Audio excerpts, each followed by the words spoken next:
Shalom, Victorious People, apa kabar? Senang sekali bisa berjumpa dengan Anda di hari ini dalam program Saturday Morning Prayer.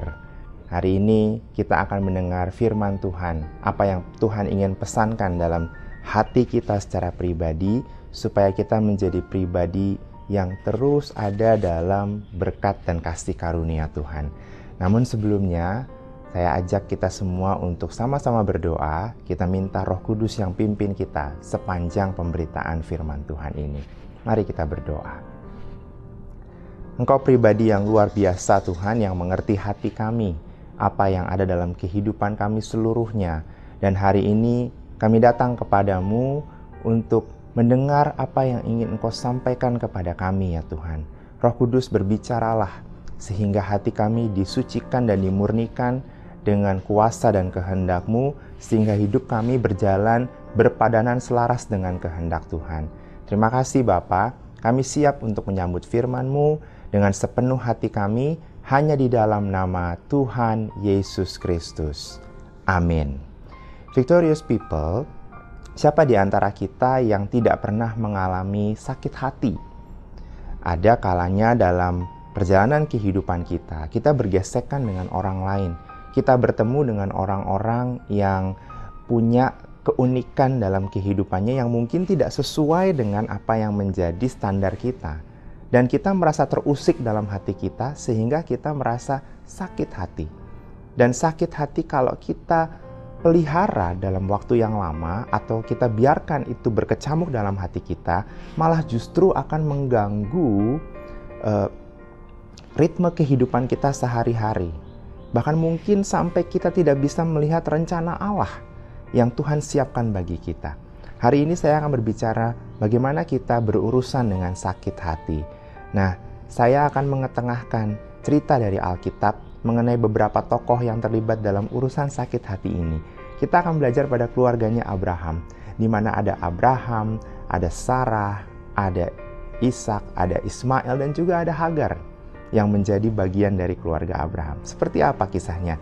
Saya ajak saudara-saudara nanti untuk membaca renungan yang terdapat dalam kitab Kejadian, pasal 21, ayat 8 sampai 21. Saya tidak akan membacakan keseluruhan ayat, tapi biarlah ini menjadi perenungan Victorious People. Dan kita akan membahas atau melihat beberapa highlights atau poin yang bisa kita pelajari sehingga kita bisa mendapat intisari bagaimana cara kita mengatasi sakit hati. Yang pertama adalah bagaimana kisah Abraham. Abraham pada waktu itu sudah memiliki Ismail, anak dari Hagar. Dan ketika itu Sarah kemudian melahirkan Ishak. Jadi ada dua anak Abraham. Sementara yang Tuhan gariskan untuk menjadi keturunan atau pewaris terah dari keluarga Abraham yang menerima janji Allah adalah Ishak.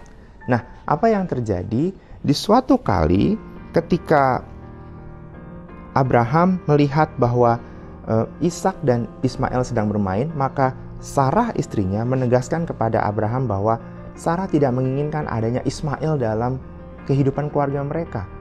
Dan Sarah meminta Abraham untuk mengusir Hagar dan Ismail keluar dari perumahan mereka, dari keluarga mereka. Nah, apa yang bisa kita pelajari di sini? Sesuatu yang sudah lama Abraham nikmati dalam waktu yang lama, namun sekarang harus berpisah dengan anaknya, ya, darah dagingnya. Ismail merupakan darah dagingnya. Kalau kita melihat ini merupakan proses di mana sakit hati Abraham yang mungkin dirasa sangat-sangat berat karena harus berpisah dengan anaknya karena permintaan istrinya. Di satu sisi kita lihat Sarah juga demikian. Sarah melihat ketika Ismail bercanda dengan Ishak, Sarah melihat adanya sesuatu yang tidak mengenakan dalam hatinya, di mana Ismail seperti mengolok-olok atau seperti mengejek Ishak. Dan itu menimbulkan sakit hati dalam diri Sarah, sehingga pada akhirnya muncul, aku harus mengusir mereka dari kehidupan keluargaku. Nah, satu sisi yang menarik juga adalah bagaimana Hagar dan Ismail yang sudah pada waktu itu kurang lebih 13 tahun bersama-sama dengan Abraham dan keluarganya. Ia tadinya seorang budak, seorang hamba dari Sarah, dan kemudian Ia melahirkan anak bagi Abraham dan hidup bersama-sama dalam satu keutuhan keluarga selama kurang lebih 13 atau 15 tahun. Nah, ini bukan hal yang mudah. Tapi melihat kenyataan bahwa pada akhirnya Abraham menyetujui Sarah dan kemudian mengusir Hagar dan Ismail, ini problem. Bagaimana kebahagiaan yang sudah berjalan lama harus diruntuhkan dengan cara pengusiran, pemisahan. Nah, kita belajar bagaimana ketiga pribadi ini atau keempat pribadi ini bersama dengan Ismail mengatasi rasa sakit hati mereka. Yang pertama kita lihat bahwa Tuhan berfirman kepada Abraham pada ayat yang ke-13, Tuhan berfirman seperti ini. Tetapi keturunan dari hambamu itu juga akan kubuat menjadi suatu bangsa karena ia pun anakmu. Abraham mendapatkan janji Tuhan bahwa sesungguhnya Ismail tidak akan terlantar, tidak akan ditelantarkan oleh Tuhan. Ismail dijanjikan menjadi suatu hamba yang besar. Jadi kalaupun Ismail dilepas dari lingkungan keluarga Abraham, Tuhan memelihara. Abraham deal. Abraham bisa berurusan dengan hatinya dan move on dengan kehidupannya. Bagaimana dengan Hagar? Ini pribadi yang sakit hati karena kenikmatan ataupun kebahagiaan yang didapatkan selama 15 tahun harus berakhir ketika ia harus diusir keluar dari rumah. Nah, apa yang terjadi kemudian? Hagar ketika berjalan bersama dengan Ismail ke padang gurun tidak memiliki tujuan. Saking frustrasinya, saking sakit hatinya, tidak bisa menentukan arah. Bayangkan saudara, kalau kita memelihara sakit hati kita dalam waktu yang lama, kadang-kadang bisa menimbulkan kita berjalan tanpa arah, frustrasi. Kita nggak tahu mesti ngapain, karena terbalut dengan sakit hati yang sangat. Dan apa yang terjadi? Hagar sudah mau menyerah terhadap perjalanannya. Kemudian, apa yang dikatakan di ayat yang ke-14, keesokan harinya pagi-pagi Abraham mengambil roti serta sekirbat air dan memberikannya kepada Hagar. Ia meletakkan itu beserta anaknya di bahu Hagar. Kemudian disuruhnyalah perempuan itu pergi. Maka pergilah Hagar mengembara di padang gurun Beersheba. Ayat 15. Ketika air yang dikirbat itu habis, dibuangnyalah anak itu ke bawah semak-semak. 16. Dan ia duduk agak jauh, sekira-kira sepemanah jauhnya, sebab katanya, tidak tahan aku melihat anak itu mati. Sedang ia duduk di situ, menangislah ia dengan suara nyaring. Tidak bisa lagi untuk memelihara Ismail. Dia tidak bisa melihat jalan keluar ke depan, sehingga dia memilih untuk menelantarkan Ismail. Mungkin membiarkan dia mati, karena ia pun gak tahan, karena sudah tidak ada lagi apa yang di tangannya. Ia tidak bisa berpikir apa yang mesti dilakukan, karena sakit hatinya membungkus dengan sangat. Namun hal yang berikutnya menarik. Ayat 17 berkata demikian. Kejadian 21 ayat 17. Allah mendengar suara anak itu. Lalu malaikat Allah berseru dari langit kepada Hagar, katanya, apakah yang engkau susahkan, Hagar? Janganlah takut, sebab Allah telah mendengar suara anak itu dari tempat ia terbaring. Ayat 18 yang menarik. Bangunlah, angkatlah anak itu dan bimbinglah ia, sebab aku akan membuat dia menjadi bangsa yang besar. Janji Tuhan disampaikan kepada Hagar. Ada pengharapan. Hal yang pertama yang kita pelajari terletak di ayat yang ke-19. Lalu Allah membuka mata Hagar sehingga ia melihat sebuah sumur. Ia pergi mengisi kirbatnya dengan air, kemudian diberinya anak itu minum. Ketika dalam sakit hati, bersandarlah kepada Tuhan. Mungkin orang yang menyakiti hati kita tidak akan terlalu berpikir perbuatannya kepada kita. Tapi kitanya yang memikirkan hal itu berkepanjangan, sehingga kita hanya berkutat sama sakit hati yang tidak berkesudahan. Orang itu mungkin gak mikir lagi apa yang aku perbuat, apakah aku menyakiti hati dia apa enggak. Mungkin dia gak mikir. Tapi kita yang terus-terusan dibakar sama sakit hati itu, justru tidak bisa melihat apa yang Tuhan rencanakan bagi kita. Nah, hal yang pertama, berurusan dengan sakit hati, kita minta Allah yang bekerja dalam kehidupan kita. Datang kepada Tuhan ketika kita mulai sakit hati. Minta Allah membuka mata hati kita. Izinkan Roh Kudus bekerja, membuka mata hati kita. Sehingga kita bisa melihat apa rencana Tuhan berikutnya. Yang berikutnya, saya temukan bahwa pada pasal yang lain, ketika Abraham meninggal, bahwa di situ Abraham dikuburkan oleh Ishak dan Ismail. Ismail bisa menjadi anak yang kepahitan, atau anak yang sedih, atau anak yang sakit hati karena dicampakkan oleh ayahnya.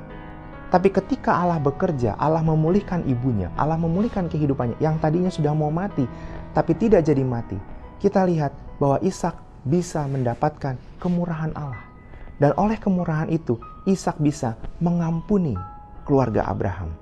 Kalau tidak mengampuni, dia tidak akan hadir kepada pemakaman ayahnya bersama dengan Ismail, saudara sepupunya, saudara tirinya. Nah, ini yang luar biasa. Ketika kita minta Allah buka mata hati kita, maka yang kedua, Allah akan memberikan kemurahan sehingga kita mampu mengampuni atau memaafkan orang yang menyakiti hati kita. Karena kemurahan Allah begitu besar, maka kita punya damai sejahtera. Kita punya kemampuan untuk mengampuni orang lain. Datang kepada Tuhan, minta Allah turut bekerja, buka mata hati kita, dan miliki kemampuan untuk mengampuni orang lain. Yang pertama, buka mata hati. Yang kedua, berikan pengampunan kepada orang yang mungkin menyakiti hati kita. Dan yang luar biasa, apa yang menjadi warna kehidupan Ismail setelah itu? Ayat ke-20. Allah menyertai anak itu sehingga ia bertambah besar, ia menetap di padang gurun dan menjadi seorang pemanah. Ayat 21 berkata, maka tinggallah ia di padang gurun Paran, dan ibunya mengambil seorang istri baginya dari tanah Mesir. Allah memberikan Ismail pekerjaan, profesi, karir sebagai seorang pemanah. Ini merupakan landasan buat dia membangun kehidupannya kelak. Dan yang berikutnya, Allah juga mengaruniai keluarga. Ibunya mengambil seorang istri bagi Ismail dari tanah Mesir. Jadi kita lihat, apapun yang menjadi sakit hati kita hari ini merupakan proses yang Tuhan kerjakan dalam kehidupan kita untuk sampai kepada rencana Tuhan yang sesungguhnya. Jadi kalaupun pada akhirnya kita sampai kepada sesuatu yang lebih baik daripada kondisi sakit hati kita, jangan pakai itu untuk menjadi kegagahan kita, kebanggaan kita, atau kesombongan kita. Tapi biarlah itu untuk menunjukkan kemurahan Allah yang luar biasa dalam perjalanan kehidupan kita. Victorious people, maka makna dari perenungan kita hari ini adalah ketika kita berada dalam kondisi sakit hati, janganlah terlalu lama bersedih hati dan pada akhirnya itu membungkus sakit hati kita, sehingga pada akhirnya itu mengaburkan pandangan kita, fokus kita kepada kehidupan kita. Tapi yang pertama, minta Allah membuka mata hati kita, datang kepada Tuhan, minta Roh Kudus bekerja memulihkan hati kita. Yang kedua, miliki pengampunan, ampuni orang yang menyakiti hati kita. Yang ketiga, kalaupun nanti sampai kepada turn around atau Allah memberikan sesuatu yang lebih baik daripada keadaan sakit hati kita hari ini, percayalah bahwa itu untuk kemuliaan Tuhan, sehingga tidak ada alasan untuk kita sombong atau balas dendam atau menunjukkan kepada orang yang menyakiti hati kita bahwa kita sanggup melakukan hal-hal membangkit dalam keterpurukan sendirian. Kita bisa bangkit hanya karena kemurahan Tuhan. Kiranya perenungan hari ini menjadi kekuatan bagi kita untuk menjalani kehidupan kita di hari-hari ke depan. Mari kita berdoa. Terpujilah Engkau Allah yang bertahta dalam hati kami, yang mengetahui isi hati kami. Tuhan, aku berdoa pada pagi hari ini untuk setiap pribadi yang mengalami sakit hati. Bapa, kiranya Engkau menjamah mereka, membuka mata hati mereka, memberikan kemurahan dan kasih karunia-Mu yang besar, sehingga memampukan mereka untuk bisa mengampuni orang yang menyakiti hati mereka atau keadaan yang membuat mereka sakit hati, dan berdamai dengan keadaan, berdamai dengan Tuhan, dan pada akhirnya melihat berkat-berkat Tuhan yang akan dialirkan kepada kehidupan kami. Terima kasih Bapa, terpujilah nama-Mu dari kekal sampai kekal untuk selama-lamanya, dan kami mau berjalan dari sehari lepas ke sehari hanya dalam kekuatan Tuhan. Kami materaikan firman-Mu dalam hati kami hanya di dalam nama Tuhan Yesus Kristus. Amin. Sampai jumpa Victorious People dalam program yang berikutnya. Selamat menjalani kehidupan Anda hari ini. Tuhan Yesus memberkati.